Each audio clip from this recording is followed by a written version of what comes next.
Bem-vindo ao canal.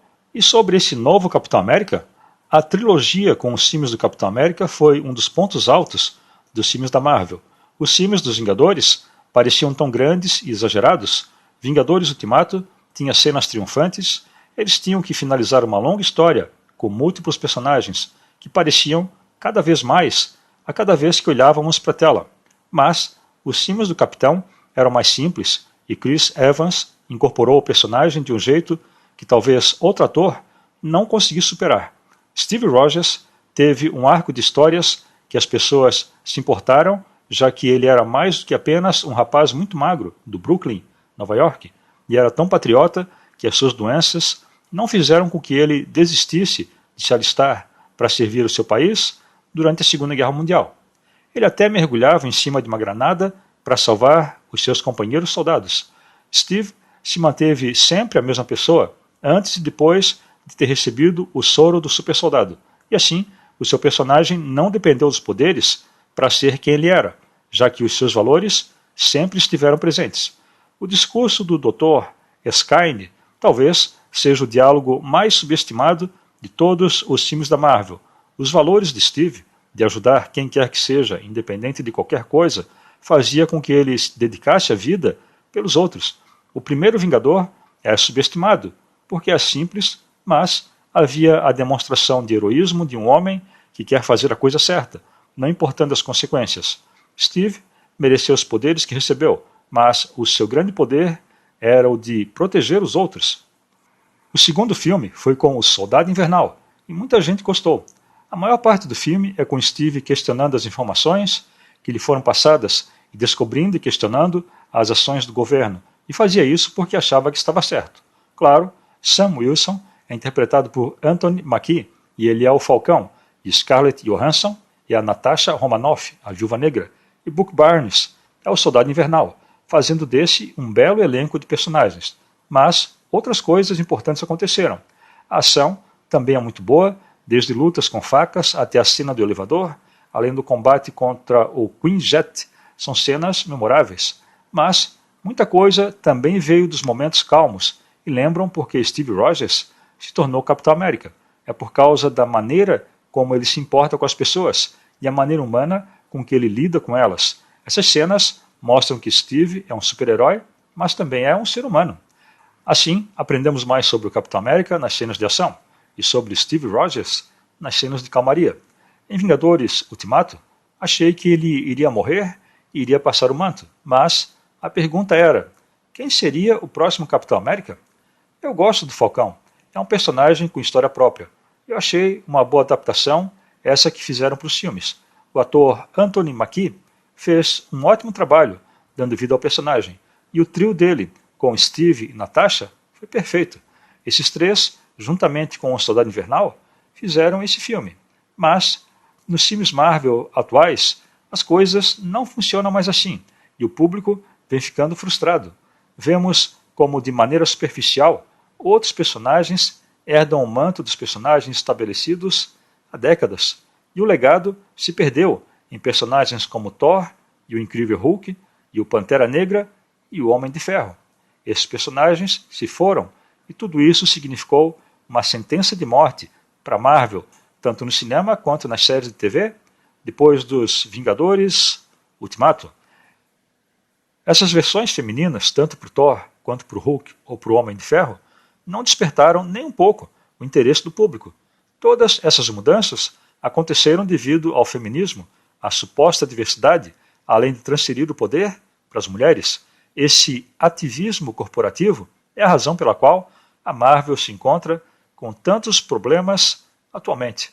Curiosamente, o Capitão América foi o único que não se transformou em personagem feminina, mas a transferência do seu nome para o Sam Wilson funcionou tão mal quanto nas demais situações.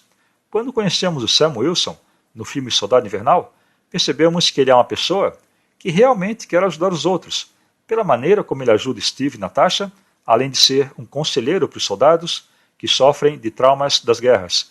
E ele quer ajudar Steve a livrar a América do terrorismo. Não importa o que ele precise fazer. Ele fez muita coisa pelo seu país de uma maneira sutil, ajudando os outros e ajudando os soldados. Com uma mentalidade dessas, ele seria a escolha ideal para substituir Steve como Capitão América, certo? Mas eu acho que não é tão simples assim. As personagens femininas tomaram conta de todo o universo Marvel, mas tem um tema no subtexto de todas essas mudanças que vêm acontecendo. E esse tema se chama poder. Steve Rogers é um homem poderoso fisicamente, e ele foi feito assim porque o dever e as circunstâncias do mundo exigiram que ele se tornasse assim. Se ele não fosse assim, não poderia ajudar as pessoas, não poderia lutar como luta, não poderia inspirar as pessoas como ele inspira e ajudar o mundo do jeito que ele ajudou. Se ele não tivesse os poderes que tem, ele não seria capaz de fazer isso. Ele não poderia jogar sua moto contra os inimigos em Sokovia, nem segurar o helicóptero para impedir que Buck escapasse na Guerra Civil. As pessoas gostavam do capitão e com o escudo ele mantinha todos seguros e protegidos. Então, é que o soro nas veias dele, desenvolvido pelo Dr. Skine, que permitiu que ele se tornasse o Capitão América. Mas ele já era um bom homem antes disso, e ele não seria o capitão se ele não fosse do jeito que ele é. Ele já era o Capitão América antes de ter tomado o soro do super soldado. Ele só adquiriu os poderes depois disso, diferente do Sam Wilson, que também é um bom homem e usa suas asas mecânicas, mas é só isso. E o soro que tornou Steve um super-herói foi recusado pelo novo capitão, e não só recusado, como é quase uma falha da pessoa que o recebe. A série do Falcão e do Soldado Invernal levanta muitas dúvidas. Quem deveria ser o Capitão América? Outra questão é se o poder é algo virtuoso ou não. E a resposta para o Sam é não. Ele recusou o soro, já que poderia ser algo que o corrompesse ou não, segundo o Barão Zemo. Então, Zemo achava que não existiria um segundo Steve Rogers. Então o vilão via Sam Wilson como mais virtuoso do que Steve, já que ele havia recusado o soro e o Steve havia aceitado. Eu enxergo a malícia dos escritores aqui. Jonathan Walker precisou dos poderes combinados do Falcão e do Soldado Invernal para ser derrotado. A malícia é que o poder nas mãos de uma mulher é algo virtuoso e nas mãos de um homem não é virtuoso. O poder não é bom nem ruim, depende das ações, das intenções da pessoa que detém o poder. Mas a razão que não consigo enxergar o Sam Wilson como Capitão América não é só o fato de ele não ter os poderes do Steve Rogers. E esses poderes são necessários para ser o Capitão América.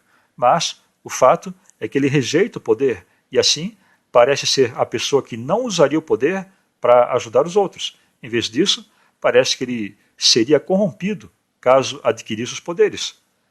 Para a audiência em geral, recusar o poder pode ser uma coisa virtuosa, mas para mim isso mostra como Sam Wilson via a si próprio, uma pessoa que poderia ser corrompida pelo poder.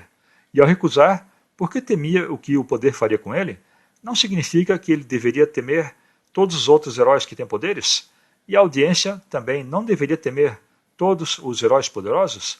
E além disso, se Sam Wilson é um homem bom com princípios morais, por que ele mudou a sua visão e criticou o senador, se colocando ao lado do ponto de vista da terrorista que era a vilã da história? A ação dos senadores pretendia impedir a entrada de um grande grupo de terroristas que causaria um grande dano à infraestrutura e causaria uma grande perda de vidas. A fala do Sam é: faça melhor. Não só é algo pedante, como é completamente infantil. E isso demonstra que ele não se preocupa com a segurança internacional, mas com os direitos dos supostos terroristas. E isso é mais importante para ele. Ele não tinha nenhuma obrigação de expressar ideologia em suas ações e falas, e mesmo assim ele fez. Ele não tem os mesmos ideais que Steve. Sam Wilson coloca a ideologia de poucos acima da segurança de muitos e acha que terroristas devem ser ouvidos. Mas Steve fez o mesmo protegendo Buck na Guerra Civil e, tecnicamente, o Buck era um terrorista também. Então, não concordo com as ações dele dessa vez, mas talvez ele pretendesse proteger Buck e Tony Stark ao mesmo tempo, sem que as coisas terminassem do jeito que terminaram. O fato é que Steve não se colocava ao lado dos ideais da Hydra e nem dos ideais dos terroristas. Então era isso. O que acha desse novo Capitão América? Diz aí nos comentários. Valeu, até o próximo vídeo.